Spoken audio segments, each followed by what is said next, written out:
Hello to all my chromosomes out there. Say it louder for the zygotes in the back. We are back with another episode of the VanFetus podcast. I am your neighborhood friendly mocha mama, Layla. Nice to meet you. I know it's been a minute since the last time I recorded, but he who is ever been on time, throw the first stone. Okay, I've had a lot going on because I officially have got my van. I am recording to you live from MC ProMaster 3500 right now. Yes, I did get my van. It is kind of a lot to take in because I've had it for about a week and a half, 2 weeks now.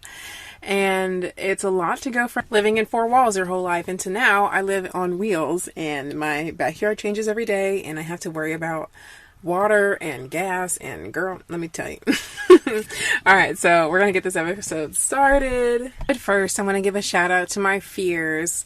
Bitch, you tried it. Let's take a moment of silence for them hoes in the back. They got all that shit to say, but then when you do what you said you was gonna do, all they silent now, huh? Ain't it? Alright, moment of silence. Great, now that's over. Let's get started with this first trimester. Time to break those levees and grab your positive pee sticks. It's time for the first trimester. First things first, I got my van. And I've named my van. Hold for applause. I'm kidding. Her name is Olive Vanderbuilt. First of her name, thickest in her class. You know what I'm saying? She is a Thor 2022. Check that new 2022 Thor motor coach. She is a Sequence Model 20A. And all that means is she's got a bathroom, she's got a big bed, and she's got a pop top, aka a second floor, because, you know, real estate. Your bitch got property up in here. You know, you want to sleep here or up there. You girl, we got options in this bitch. She is a gray slate kind of color, but if you ask me, I'm going to say she's blackity black, because that's what her mama is, and that's what she is, you know? She's everything I ever wanted in a van, everything, all my checklists, she's checked them off, and now I'm just gonna ride off into the sunset, you know, with my happy house forever, I guess, you know. Now that's all fine and well, but let's backtrack. Let's talk about the experience of getting the van, buying the van, buying, driving off with the van, and then making my way downtown through this life. Don't know what I'm doing, but I'm homebound. Right, so I found Olive online, RV Trader. Click to the dealership website. I bought her at Southern RV, in Georgia. So if you're ever in the area, you know, tell them the VanFetus sent you. So I found her online. I sent an email request on their website. Somebody named Jimmy called me. Some old man named Jimmy, and I would always say his name like Jimmy, because what old man you know is named Jimmy? That you know, James. Sorry, is that your name? Right. So Jimmy would call me and he would say, hey, this is what we got, and are you interested? And this is the information. And I just, you know, said yeah. So I was signing all the Hancocks and doing all the Johns, and until it was time to go get the van on Saturday, which I had to drive from North Carolina to Georgia the day of, but that's beside the point. That job is neither here nor there anymore, but whatever. So I was driving for like 5 hours the day I bought the RV. So I was kind of tired, but also running off adrenaline. I'm about to buy a house, y'all. I'm super excited in the moment. So I met my aunt and we drove there together. And we sat in the lobby for a good 20 minutes for somebody who needed me to be on time at the appointment. A little heated about that. Matter of fact, there will be a whole separate video about me buying the RV at the dealership, because let me tell you, my name is not Mike Tyson, but I swear they had me through the ringer that day. I was back and forth, asking my inspectors questions, asking the people with the paperwork questions, but it wasn't all coming together, and I was just like, oh, is this how it's supposed to go? Is this what the pamphlet had talked about? Because they made it seem like it was such a big time constraint. Because someone on the internet, Miss Orbit Stephanie, she also was on my Instagram page as well, VanFetus. I follow her. She gives out really good tips. She was like, definitely have an inspector for your RV. And you're like, what? An inspector? How much is that? Yeah, sure, I'll do it. When I started calling these people baby, they was talking about, yeah, it'll be $1,000 for whoa. I know I'm buying a big purchase here, but $1,000 for what? I'm thinking it's brand new, right? Wrong. I had not one but two inspectors. I think they were like a partnership, and the dealership Southern RV made it seem like it was such a big deal for us to be on time, and that they couldn't come earlier to help me look at the RV. Well, I said why, and they were like, it's gonna cost $150 per our technician to be there with them. It's a liability just to have them there at 9 when we open, even though you're not there. I'm like, but y'all will be there. And they're inspectors. They're certified. They are, have their own stuff to protect. Why would they mess up the RV? No. It has to be at your allotted time. Fine. So when I show up at 1:30 prompt, where y'all at? Why am I sitting here kikiing with the inspectors waiting for y'all to see my truck? So I'm just like, okay, 1:30, all right. But we don't go back there till like 2 something. Cool. So we get back there. And everything is great. We're looking at the RV. I'm in RV heaven, yo. Don't mind me. I'm just like, ooh, everything's so nice and shiny. Come to find out, there's something wrong with the seal in the back, and somebody has to go check it. I would have missed it, so I'm totally glad I had inspectors. So if you're going to get an RV, get your ass an inspector and quit playing games and being so cheap. Listen to your mama. You get the insurance, you get the inspectors. You just don't skimp around for these thousands of dollar purchases that I gotta think about paying payments, blah blah blah. You don't want to skimp on them. So boom, got the RV. Now it's time to pay for stuff. So they walk me through a little RV store. I'm racking. It's material girl season. I want the RV toilet paper. I want them RV lavender droplets for my little toilet. I want everything in here. Run it up like it's the Gucci store. I'm telling you. So I left with I spent like $70 on top of the thousands to get some extra RV stuff, a filter, a hose. They was gonna send me out with no hose. Like, why is that not standard? Don't ask me, child. But I got all my little RV things from their little store. I don't know how I'm gonna restock. I guess Amazon. Daddy Jeff gets me everything I need, so I'm not even actually pressed about that. The other things I had to worry about getting was like a dog tie for my dog. I had to get stuff that would stock a van or a house, like towels. I had to think about if I'm restarting a bathroom, let me get my toilet paper. Let me get my toothpaste, my face cleaning stuff, hand towels, paper towels, everything that I would need to have a house. I had to stock the van. So it was like creating your another household when you think about it. I got a power surge protector. So when I plug up to the campsites, if there is electricity or God gets angry at the world, we ain't forgot the flood, Lord. You got to temper. So if there was an issue with lightning or something like that and a surge had happened, I needed a surge protector for my house. Like $89, might I add. But all right, we racking up material girl, like I said. After that, what else did we buy? I got an adapter because when I showed up to the campsite, what if they don't have my plug? I mean, it would tell you before when you get there, but I don't know. What if they forget to add it on the website and I'm stuck with a 30 amp on my van and all I see is a 50 amp at the campsite? Listen, I'm not gonna be trying to be no pig and shit. I don't want to be stuck in no rut and no sticky situation. So we're gonna cover all our bases and do what it do. Speaking of things that were supposed to be in the van that just magically weren't there, let's talk about manuals. Because I feel like when you buy a house, the realtor gives you a brochure or the manual for all the things that you need. I didn't get nothing. I mean, I got the car manual that tells you what kind of gas goes in the car and how to change a tire. That is the functional car manual. The part where I have how to hook up your electricity, how to turn your inverter on and off when you're not hooked up to shore power. Little things like that would have been lovely to know, how to properly turn on and off your hot water heater and what to do. Man, please. Ask the dealership. Nah. I'm getting all my information from YouTube. No cap. They have Thor Motor Coach has a specific YouTube channel where they make videos for people who don't know what the fuck they're doing. Raise his hand in the back. That's me. I don't know what I'm doing about nothing. So it's nice when they have somebody who can walk you through this step by step. The dealership is trash. They weren't going to give me none of that. And I expected them to, since they were the ones selling me the van. They would have some information about it. But in hindsight, looking back, I'm having to call them back. Hey, how do I make my first payment? Hey, I don't have my seal replacement yet. Are y'all going to let me know? Hey, what kind of gas can I put in this? You guys didn't really tell me. So I'm having to do a lot of backtracking. So if you're ever in the market for a van, do not just go by the dealership's word alone. You need to do your background research before you get there. Get your inspectors, start watching videos, and see how like the vans are actually made, and like see if the company who the manufacturer of the vans will have how-to videos out the wazoo for you to watch. All right, how are those cravings, girl? Welcome to trimester 2.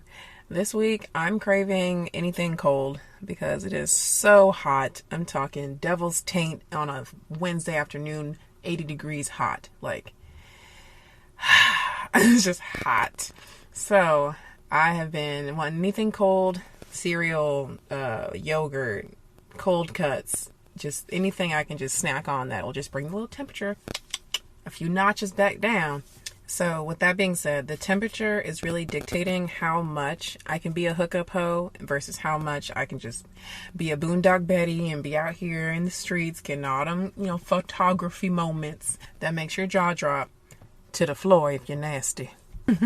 But because I'm still starting out, I definitely want to stay close to the plug, literally speaking and figuratively speaking. Wink, wink, if you know what I mean. So it's still my first couple of weeks in the van, and so far I've been staying at Harvest Host locations, Boondockers Welcome, which is a piggyback off of the Harvest Host. I'll explain that.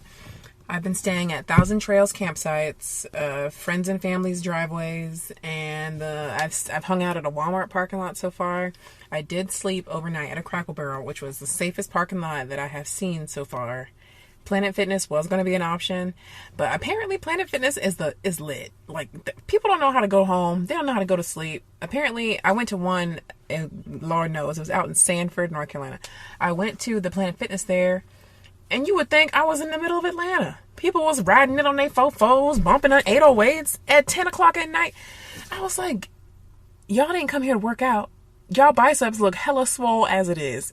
Is that a chain? Is that a chain around your neck, sir, at the Planet Fitness? It was just too much going on. I was like, I cannot slumber here. I just know that for a fact. So we rolled up out of there like Autobots expeditiously, and then found the Crackle Barrel parking lot, which was secluded and really nice. And I parked by the dumpsters because one thing I do know is how to cuddle up next to trash. So right now I am working 3 days a week and off the rest of the days. While I'm at work, I have somebody off of Rover.com babysit my dog because I just can't worry about him being in the van all day. I'll just pay for a babysitter. It's fine. It's like, comes with the territory, right? Right. So let's get into the different types of places I'm staying at or I'm choosing. When you get your van, go ahead and buy every single out here membership. You can. You do what you got to do. But for me, this is what I decided to start with. So the first one I do, it's called Harvest Host. It piggybacks to Boondockers Welcome. So Harvest Host is basically where you can go and sleep up to 5 nights or however long the host will let you in their parking lot, driveway, acreage, or land, wherever they want you to park. Usually the Harvest Host locations are businesses. So you go there, you buy something. It's not like you can just stay there for the free like I originally thought. So you pay a little extra so you can get different types of experiences like the wine, the vineyards, and oh, look at that, a peacock farm, and oh, you want to go pet the alpacas for a fee, bitch. You come up here and you spend $20 worth of stuff and then you can stay. So they kind of like sneak that in the fine print. But yeah, that's an option. Harvest Host. Boondockers Welcome. That's very similar to Harvest Host. They're like one company, but they split it out. I guess how come Netflix is trying to do the ads versus no ads. The broke for the not broke. So at first I signed up for the broke version, quote unquote, but then I leveled up to the Harvest and I was like, fine, I'll give you this money. So the Boondockers Welcome is when Meemaw has a house out in the fields of the country, and she has signed up for this Boondockers Welcome and will allow people in RVs like me to come to her house and just park on her yard. So, for example, I did that with a couple places, but the first one I did was a horse farm, which is pretty dope. And the second one I did was some married couple's yard. They had a garden and some chickens and a trail by a creek. I don't know. I think that was leveled up from the horse farm since it was like stuff to do. So I liked it. Especially because I have this weird obsession with chickens. I don't know why. It's because their feathers are like up in the air, kind of like how our noses be up in the air to like bum bitches and how they disgust us, whatever Nikki said. So I'm like, okay, there's a similarity. chickens are cocky. I like that. Literally. And so anyway, they're just cool to watch and walk around. And how many times you don't watch a chicken and socialize? It's interesting. And then the host, they let me go in the chicken coop, y'all. I was all up, on my National Geographic. I had my camera in my hand, and I was just like, okay, don't get too close now. Now I will punt the chicken. Don't get me wrong, y'all are cute from a distance. But they let me go in there, and they're like, took out the eggs, and I got to see a chicken that was in the egg part laying eggs. And we were like, oh, excuse us, girl, we're going to grab some eggs while you're still there. And he was like, feel them, they're warm. And I was like, oh my goodness, here I am holding warm chicken eggs, fresh. Look at God. Yeah, I just couldn't help but look around and be like, what is my life right now? Okay, moving on to the Mac Daddy of the memberships that I have and I use the most often. So it's called the 1,000 Trails Camping Pass. Whatever. Got that boy on sale, so it's a couple $100 off. 100, right? Keep up. The prices are crazy, y'all. So total, it's like $630 for the whole year. So if you break it down, what is that, like $50 or so-ish a month? So I got it a little discounted, so I got it for like 40 or so a month, I think, give or take. But then I added additional locations with this like Trails Collections Pass. I don't know. I guess they give you the base tilapia with the camping pass, and then you can add your seasonings. So I added seasonings with this camping pass. Like, everything all of a sudden tastes like it's from Gordon Ramsay's kitchen. So all of a sudden, now you have hookups. You can stay up to the campsites for 2 to 4. Actually, you can stay up to 2 weeks, but then you have to be out of the system for a week. And then if you come back, you can stay for up to 2 weeks again. So if you think about it, you can spend half the year with hookups, with water, like in a community, quote unquote, safe, for half of the price of like rent for a month. If you would think about it like that. So that's what I'm trying to like balance my time without like boondocking, like going out into the wild and then coming back and recharging and like taking a break from all that. Because I know if you boondock consistently and you're just out there on the land, that can get really old really fast, and that turns you into a hunter-gatherer like super fast. And I don't know about y'all, but I'm not trying to time travel right now. I'm trying to do what I can for the 2022 I have now. But eventually, when I get my van legs, I do want to boondock more often and get more comfortable with finding a boondocking place. So I feel like you just have to cross-reference a lot of maps and do stuff in the moment, like drive with the map up and make sure you're in the boundaries and then just see what you find. Like, it's very uncertain. So I don't want to just do it on a Tuesday at like 1 o'clock. Like, I got to plan this out. Like 8 a.m. we're going to start looking for a place and research and do my thing. So that's boondocking in itself, which is just staying in the middle of nowhere, not hooked up to anything, but being fine. Because obviously you have a whole RV in your van, you know. And next up, we have good old-fashioned granny, Meemaw, grandmama, anybody you want to ask if you could stay in their driveway. I'm sure they would be loving the fact that you were here to visit them unannounced and would eagerly love to stay there as long as they would allow them. Y'all better utilize that family tree. Think back to that family reunion and ask yourself, who has a driveway? They're literally almost everybody. All right. So those are free places where you can stay while you're in van life or on the way to somewhere.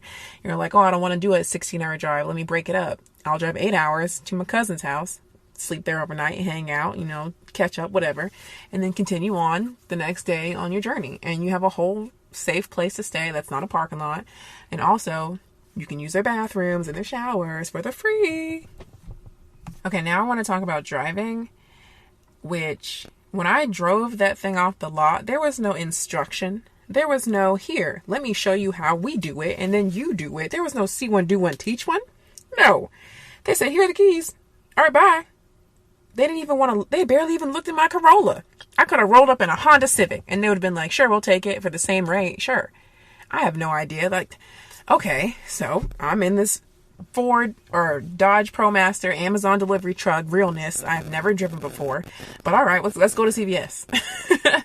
I had my aunt in the passenger side, so I'm trying to imposter syndrome. Let me save face, act like I know what I'm doing.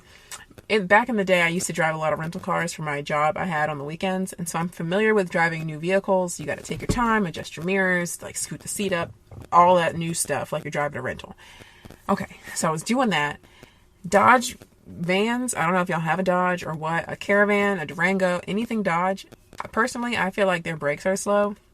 Like, you press on the brakes and it's like, come on now. We see you trying to brake, but you are still in motion. We need you to stop jiggling motion. Like, stop. I'm not tapping this for fun. Like, I need you to brake. So that took a little bit to get used to, going from a Toyota Corolla to all of a sudden I'm carrying a house and I have to stop way in the back. Well, I'm talking about backity back. Don't ask me to go 45 in the fast lane with you, or 65, 70. It's not happening. Mama's skirt to the slow lane where we can ride Miss Daisy to our destination. Because the way that this gas mileage is set up right now, and the way Joe Byron's out here playing with my non-stimulus gas prices rising, Ukraine giving money left and right, like, that's our kids. That's not our kids, Joe. That's not us. Ukraine will be all right. We need to give us money and lower these prices. But that's beside the point. We're going to rein it back in. Calm down, Layla. Calm down. Right. So the cheapest that I filled up, before I even start on the fill up, y'all. So I don't know if you know this by now, but I'm black. And there are just some things that being black comes with. Like fooling up with everybody. Literally fooling up with people who you think have information, but really they're just talking out the side of their neck too. They don't have the cheat codes either. We're all just fumbling around trying to get something. So when somebody tells you, y'all have heard this before, oh, you got that new car? Go ahead and put premium in it. Go ahead and put that mid-grade. Don't you put that unleaded in there. You got to take care of it. That's just your pride and joy now. They just start talking. They don't know. You didn't read my manual. You don't know what my gas tank says. It says what does it say? E0 to E15. That's unleaded, homie. It's fine. No, you don't. Go ahead and treat it if you want to. Then they hit you with the peer pressure. So first we have, I'm going to tell you stuff I don't know. You don't believe me. I'm going to peer pressure you until you do believe me. And then they have you looking like Boo Boo the fool. Boo Boo the fool. Okay, so knowing all that, somebody told me, put premium or mid-grade in that thing because you need to take care of it. Y'all see what I'm pushing. A 24-gallon, oh God, Olive is a gas guzzler. I'm trying to use it as a term of endearment, but any other time, that's a derogatory term in our house. We don't use gas guzzler here. We use, she's thirsty. A little softer on my baby girl, you know. So because she is so thirsty, I was filling up for damn near $80, $90 every single time. And now I've been going to the beach. I've been going here. I've been going there. So mama's been filling up 2 to 3 times a week. Thank God for good credit, right? So going forward, I checked the manual and said, I know this manual did not just tell me that normal unleaded gas was fine. And then added insult to injury. If you add premium gas or anything higher than unleaded, it won't do any performance better for your engine. I really felt like the book had slapped me. Like the manual had grew 5 fingers out of the pages and really gave me a good one. Right to the jaw, unfiltered, raw. I'm just like, wow. At least can I get a chaser? Before you give me that shot, can I get a chaser? Ouch. So, joke's on me. I will be putting unleaded as fuck in this gas tank the next time I fill up. And I honestly can't wait. Because if I'm filling up for $80, $90 at mid-grade, who knows what the discounts could be if I just did a regular old schmegular gas from the 87. And now, mind you, I'm already at the Walmart. I'm already with the Costco membership. I said I want the cheapest I can get, please. I know the gas is crazy. I want the cheapest. And even with the cheapest gas, it was still costing me that much. So, driving and gas. We're going to be very conservative. That's the only way. It's the only right way I'm going to be is on the gas. Conservative. Pack those hospital bags because it's time to get ready for trimester 3, y'all. Okay, so for this trimester, we're going to talk about all the things that they didn't tell you in the brochure. Like, first rule of van life is you don't do nothing without sweating. Now, this might have been because I started van life in Georgia. Hot Atlanta. Yeah, I was sweating down my... You don't even want to know. I was just sweating, wading in that water, boy. But as soon as I came back to North Carolina, it did cool down a little bit. So there are certain places that will not be going. Looking at you, Georgia, Texas. Other places hot as hell. Nah, not going to be me. A friend of mine mentioned that van life takes a long time. And it's not even that you're driving places. It's literally when you convert your car version into house mode, you got to flip the seats around. You got to move this from to here. And you got to open this drawer to that. Pull the sink out. Connect the hookups. Getting set up takes between 20 to 30 minutes until you sit down and be like, yes, let's enjoy the camp. Because there's just things you have to do that just takes time. And the faster you start, the faster you get over it. Like, for example, putting up them window covers. You got to do it every single time unless you want everybody in your kuka. While you're out here getting busy and doing your thing, you got to put the covers up, every single one. There's 1, 2, 3, 4, 5, 6, 7, 8. There's 10 windows in my van. So just if you can imagine, setting up the windows, pulling in the awning, hookups. How many times have I've had wet shoes just from hooking up my water? You got to get used to being sprayed with water and being dirty. Like, the dirt is not, it's outside. Like, that's where I am. So if I'm making water happen, I'm going to get muddy. So that's things I need to worry about, like cleanliness. Showering. It's like, I love my shower. I figured out the hot water finally. Thank God. I was getting baptized in like frigid Arctic temperatures. But that's cool. But when I finally figured it out, love my shower now. When I first had it, couldn't understand it, didn't like it. I was like, what did I pay for if I don't even know how to use it? Don't even get me started with trying to do van life with a dog. Like, it's so far so good with the hair. It's not that big a deal because I'm really good at keeping him not dirty and like dirt on his paws and stuff when he comes in. But him not understanding, I want to go outside. You can't. I have to go out with you, or you can't just be roaming. Like, no, I don't want to be in this cramped little space. It's not cramped. You just, okay, entertaining a dog. It's its own thing. Probably easier than entertaining a child. So shout out to y'all off grid with kids. But as far as I'm concerned, I'm having my time with little Lukey over here trying to not lose my shit. And mommy's drinking all of her happy juice to try and get through. Another thing is you have to plan. If you're bad with time management, I don't know if getting a van is for you. Because if you expect to go to these places, you just can't wake up. A lot of the times, you just can't wake up and arrive. You have to plan. Where am I going? How do I get there? Is the road safe? Is it drivable? Is this like a makeshift road somebody just threw on a map?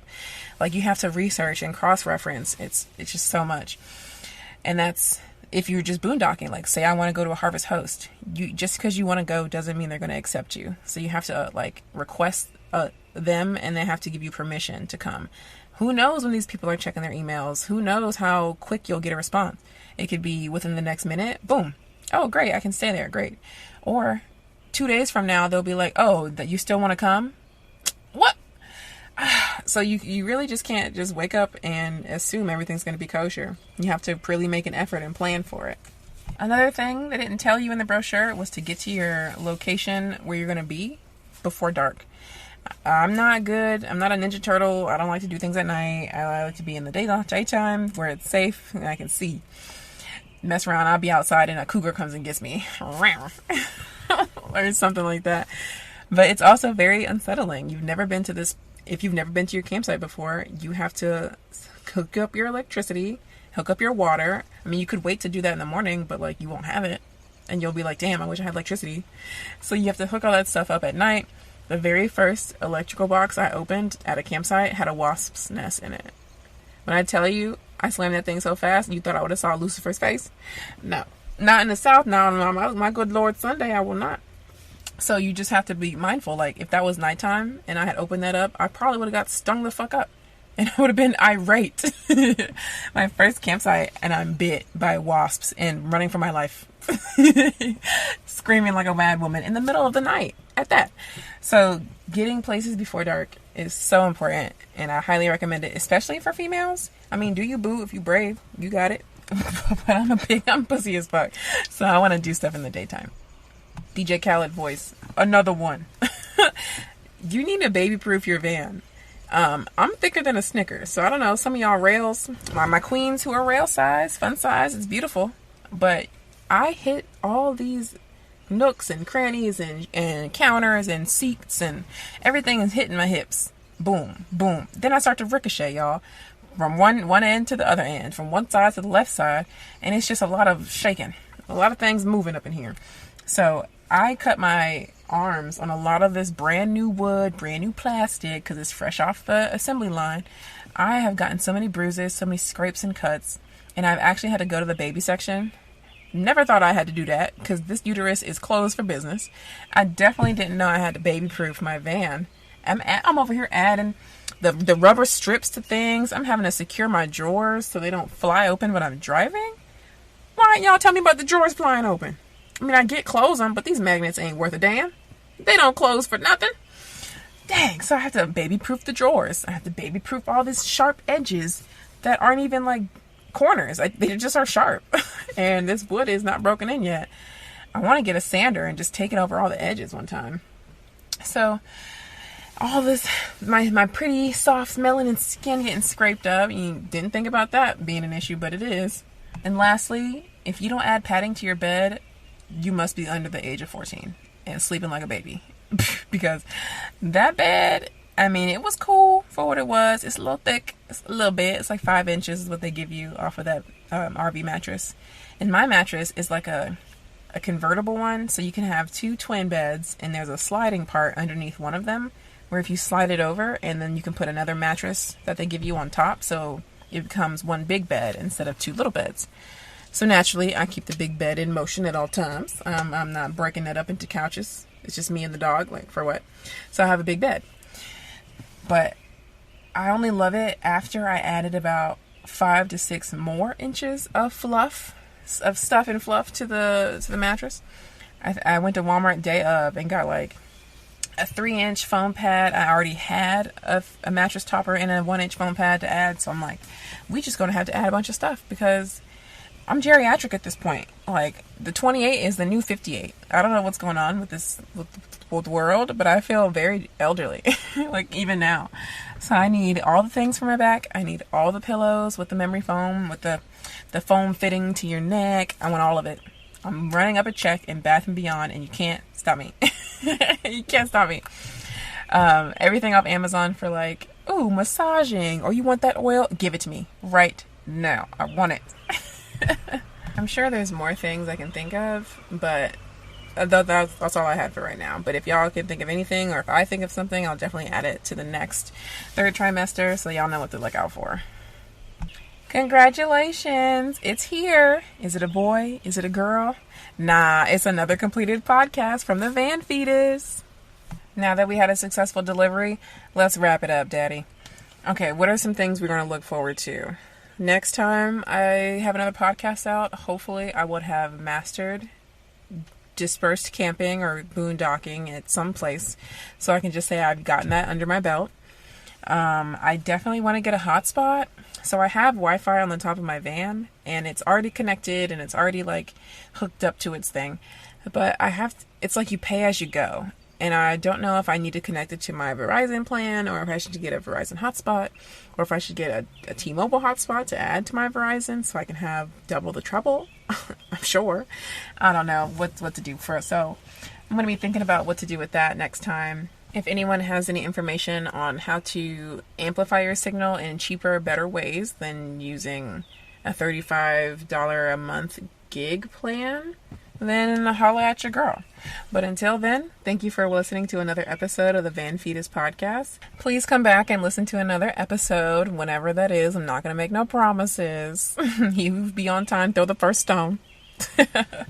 Alright, so come back and listen to it, pretty please, or don't. I ain't your daddy, but I am your mocha mama. See you next time. Bye.